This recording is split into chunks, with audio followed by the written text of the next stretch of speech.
আসসালামু আলাইকুম, সবাইকে শুভ দুপুর। আমি রওশন, সবাইকে আমন্ত্রণ জানাচ্ছি কুষ্টিয়ার রওশনের আরেকটি নতুন ব্লগে। তো এই যে দেখছেন চিচিঙ্গা আর পটল, এটা আমি ভাজি করব। আর সেদিন যে মুড়োঘণ্ট রান্না করেছিলাম কাতল মাছের মাথা দিয়ে, এই সেই মাছটা। তো মাছটা আর খাওয়া হয়নি, তো আজকে নামিয়ে নিলাম, কেটে রাখবো। কেটে এই যে রান্না করার জন্য রাখবো। মাছটা ভেজে নিলাম, আর এই যে ভাজিটা কেটে ধুয়ে পরিষ্কার করে রাখলাম।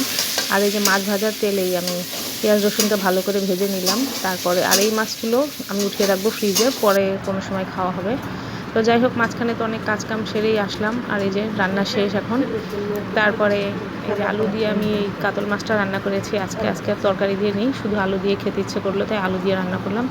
আর এই যে চিচিঙ্গা আর পটলের ভাজিটা যে এত দুর্দান্ত হয়েছে, খুবই মজা হয়েছে।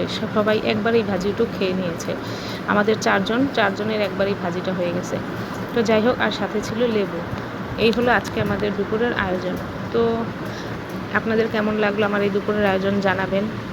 আর আমার চ্যানেলটিকে আপনারা একটু সাবস্ক্রাইব করে পাশে থাকবেন, আর বন্ধুদের সাথে শেয়ার করবেন। তাহলে আমি নিত্য নতুন ভিডিও বানাতে আরও আগ্রহী হব, উৎসাহিত হব।